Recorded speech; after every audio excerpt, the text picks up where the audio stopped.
Okay folks, picking up right where we left off here with the scalping strategy part number 2. We're going to look at the 1 hour and the 15-minute charts most exclusively. We can identify some areas of opportunity perhaps in the 1 minute, but I really ultimately like to focus on the 1 hour and the 15-minute to make my decisions, just based on the fact that it's not such a fast moving average. You can kind of make better decisions. You can get better, in my opinion, better confirmation with slightly larger time frames. So it's okay if you like, again, the 1 minute time frame for your strategies. These still kind of work with those time frames, but what I want to get at here and drive home is the fact that waiting for confirmation is extremely important, and it's hard to wait for confirmation on a 1 minute time frame because 1 to 5 minutes or anything less than 15 essentially isn't really a good confirmation helping you understand, again, what the overall trend is at that time. Right, so just kind of think about that or have that at the forefront of your memory as we look at this here. So taking a look, of course, at the 1 hour. First things first, because we just left off with the 4 hour previously in part number 1, and looking at TD sequential to see if it's overextended essentially or exaggerated, whatever the case. We want to look at that too on the 1 hour as well and kind of identify. So if we were to look at Bitcoin right now, we can see we're at an 8. We just hit an 8. We're resetting down to a 1. Basically just implies that this current candlestick is potentially going to close lower than the fourth previous, resetting that number to a 1. When you see a 1 on TD sequential, that does imply you're on the start of a downtrend or just a shift in momentum that could go all the way down to a 9 and potentially reset. That being said, looking at this right now, that's a good thing to kind of preface with, because it would not, just thinking openly right now, looking at the current market conditions, this would be more so suited for a short position than it would be a long position. Okay. Again, as far as scalping is concerned. So that's kind of the concept there in that sense, right? So you look at the overall trend again. Big picture we've already identified. We're in a nice bullish type of uptrend in this current, in the last few weeks, okay? But we look at the smaller time frames, we can start seeing there's a shift in momentum, this turnaround, because we've already hit this exhaustive state. We hit 8 hours of bullish continuation recently, and we just got that reset. So understanding that is extremely important in the 1 hour. We also want to potentially look at a couple of other things on the 1 hour as well, which of course to me, one of the more important things is the Ichimoku cloud. Now, take this with a grain of salt, and if you've seen my Trading Academy videos, by the way, if you're not currently a community member, link in the description below, cryptocash.tech is a great site to be able to kind of identify how to become a better trader. I cover most all this stuff here. What I don't cover, of course, is specific scalping strategies. That's why I'm bringing this to your attention, but it builds on a lot of that knowledge that I try to provide, which such as the actual Ichimoku cloud and how that works. Now, if you're not familiar with the cloud, I actually have a separate video that is public. You can watch that yourself if you want to understand what it means. But the concept that you want to look at, because again, yes, I prefer for you to always try to have the lagging span free and clear of any price action, and of course the conversion line above the baseline and the price above the cloud. You want to have check marks across the board in all three things. But you don't only, like for scalping, you don't have to only have that. That doesn't necessarily apply in all circumstances, because you can still scalp. Like for example, you look back here, you could have done very well in this little circumstance there if things, if the market conditions are correct and you don't have that confirmation from the Ichimoku cloud, the full confirmation. That being said, if you were to just say remove the conversion line, baseline, and lagging span and use the cloud exclusively for scalping, that would not be a bad strategy. And the reason why is because it helps you know you're on the right side of the tracks. So for example, when you're right here, you can see the price was bouncing off the cloud essentially. Every time it came in, it keeps getting rejected by the cloud, reaffirming that support is in place. That's a great step, right? So hypothetically, just looking at this here, of course, this little breakout here would have been a great place to try to identify. I know it's easier said than done, and hindsight's 20/20. But generally speaking, when you see the price come in the cloud and get rejected by the cloud in whichever direction, that's a great start to understanding that you're on the right side of the tracks. Okay, and that's a great start or foundation for a scalping trade, understanding the overall sentiment and that we're experiencing shift in momentum. Okay, the price tried to come down, got rejected, effectively bounced off pretty hard. So that's a great sign. So again, looking just at the cloud alone, not necessarily all the extra conversion lines, baselines, and the lagging spans, we don't need to worry about that too much. The main thing I want you to take away here is that using the cloud itself, being above the cloud, is extremely advantageous for a long position, and the inverse applies for a short position. That'll increase your odds by at least 50%. In my personal opinion, I think trading above and below the cloud is extremely important, because you can kind of see here, every time it was below, it kept getting rejected by the cloud. Eventually it broke above, and it came back down to test and continued upwards. If you can identify a pattern based on which side of the cloud you're on, that's a great start, okay? So I want you to consider that looking into that, right? That's something you may not normally think about because of the fact that you get so focused on smaller time frames. It's all well and good to understand small time frames. There's nothing wrong with that. That leads to larger time frame movements, right? But if you don't understand what the larger time frames are telling you, or the midterm, or the 1 hour, then you're going to be really kind of shooting yourself in the foot and putting yourself at a significant disadvantage. So far in this example that I've been provided to you, we can see the overall uptrend is ticking up. Right, we're looking good on the weekly. We got a hidden bullish divergence.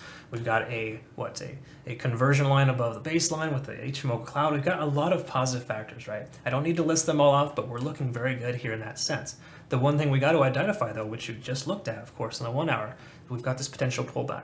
So right now may not be a great time to take an entry, or maybe it's a good short position. What we want to focus more so on is long examples. So in other words, I want to give you an example of, in hindsight, what would have been a good time frame to get in based on the indicators that I use. Okay, so we've already identified we're above the cloud. That's key. Ultimately, the best thing you want to look at. To me, the 1 hour, understanding TD sequential, and the Ichimoku cloud are just two fundamental things you cannot overlook. Okay, TD sequential specifically to help you understand that, hey, we're a bit on the overextended side. The likelihood of it going down versus up is very high. All right, we've already acknowledged that. Maybe not a great entry for a long position. Moving on to the 15, what we want to use here, and there's a couple of different strategies you could apply, but me, I try to maybe use them perhaps in tandem, is first of all, I use EMA VWAP. If you're not familiar with that, EMA, of course, is the exponential moving average. I use the EMA 15. Others will use the 12 or the 21. There's a lot of different numbers that get thrown out there. To me, the 15 works the best because it's a blended average of the two, and I think it works the most effectively for giving you a nice little average. That being said, I have that and an indicator built in together for my EMA VWAP notification. This is something I can provide to my community members upon request, and if you would like to use this, feel free to let me know. It's a Pine script that I can provide to you if you're currently a community member. That being said, though, this is what it looks like here. And if you're familiar with the volume weighted average price, what it normally does, it has standard deviation lines above and below the price action. So if we turn that on, you'll see these green lines kind of letting you know if it's outside of that realm or not. We're not going to focus too much on that right now. What we want to focus on, of course, though, instead, is how the EMA and VWAP work together. Plus, also keep in mind 2 RSI factors in. Now, to try to keep it simple, the concept is for you to have the price action above the EMA 15 and to see if that's working as a support level. So right now we can see it's getting tested, and if it holds above, then this trend may continue. The likelihood of it continuing is lower based on TD sequential, but generally speaking, we want to kind of identify the fact that you're above the actual EMA 15. That's important. Okay. Now what this indicator does for you is it indicates in yellow, or depending on whatever color you choose, right? It'll tell you when you have confirmation. And to me, confirmation is quite simple. Confirmation is waiting 30 minutes for the price to be above specific key level indicators to help you understand which side of the tracks you're on and who's taking control. Have the bulls taking control or the bears in control? Looking at this example here, you can see right here we have 1 and 2 15-minute candlesticks closing above in green both the EMA and the VWAP. And I apologize, let me go ahead and clarify what the VWAP is. It's a volume weighted average price. It takes the volume last 24 hours and expresses it as a price. That being said, the last 24 hours right now at this current point, 41,160 should be the current price, but the price is above that. That's why it's contracting and coming back down, because it's outside those standard deviation lines. All right. Now you don't have to memorize that or understand that specifically. That's kind of null and void. It's just kind of an extra additive of the VWAP. But what I'm getting at is a central baseline here. This blue line is the volume weighted average price telling us what the volume is expressed as a price. Prices above that considered a support. That's why you see me focus on volume weighted average price, or correction, volume profile visible range, because volume speaks very loud in certain support levels based on the fact that people feel like this is a good. If there's a lot of people invested in one specific price point, then you can see that working as a support level too. Right? We could even provide an example here. You can see a lot more volume right up here based on people accumulating that volume as the price got higher versus down here in this entire time frame. So that again tells you that that's a support level, and this could actually work as a nice little bounce for the continuation of the upside. Again, another level of something you might want to understand. And we don't want to focus on that. I'm just purely talking about the volume weighted average price. That's the same concept. Price being above that for 30 minutes, not just 15 minutes, it basically tells you that you have confirmation moving in the right direction, right? So you're above the EMA, you're above the VWAP, giving you that double confirmation on the right side of the tracks. And what you're doing is not just waiting 1 minute. You're not waiting 5 minutes or 15. You're waiting for at least 30 minutes. And the reason why this indicator is nice is because it highlights that for you. It tells you in yellow, essentially, that these are candlesticks or time frames to go ahead and consider entering because you're above those key level supports or previous resistances, right? Now they're supports, and they're going to hold the price action up. So you see how the price comes down, bounces off of both these lines, and continues until it goes a lot higher, right? A decent percent increase. Now again, it does not always work this way, but that's essentially a prime example of how that works. And what you want to do is you want to combine the RSI as well. Here's where it kind of gets interesting. It highlights in purple when the RSI comes up over 70, which is typically an overextended state. Now this is a bullish continuation. So obviously it continues. You want to probably wait it out until the EMA is tested, until you exit your position. But the RSI, these purple indicators, kind of give you an indication that it's overextended, and the likelihood of it pulling back is higher. Okay, so those are just, again, things you want to pay attention to. And if you see my RSI video, you recognize that RSI over 70 is not a terrible thing. In continuation patterns or bullish trends, it can be very helpful. It's actually your friend. It'll become a support level instead of resistance. So when you break above and stay above in this kind of type of situation, EMA is flying free and the VWAP's below, you want to kind of wait it out and hold it out until the price action comes back down here. And this would be a key place to potentially consider selling your position. The main reason why is because, again, TD sequential tells us we are at an 8. We hit that exhaustive state. We have, at best, 1 more hour of bullish continuation, and the price is pulling back. It's now testing the EMA 15.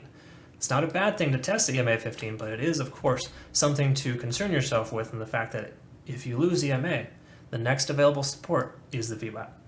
Okay? Again, these are just little things you can do. If we look back here, of course, here's an example of how it may not have worked. Do you see that? We got confirmation above both lines, and it didn't end up breaking out. It ended up breaking down. So if you had a type stop loss, you would have got stopped out. But here's the funny thing. If you understand support levels and you identify that 40,200 is a key level support for Bitcoin, and you see it come down and get tested at 40,200 and it bounce, having that understanding, that overall big picture, that larger trend, helps you know that you don't need to exit your position. You could have confidence going to that trade that the price will probably continue going back up after it hits that key level support. All the more reason to understand macro and then micro, okay?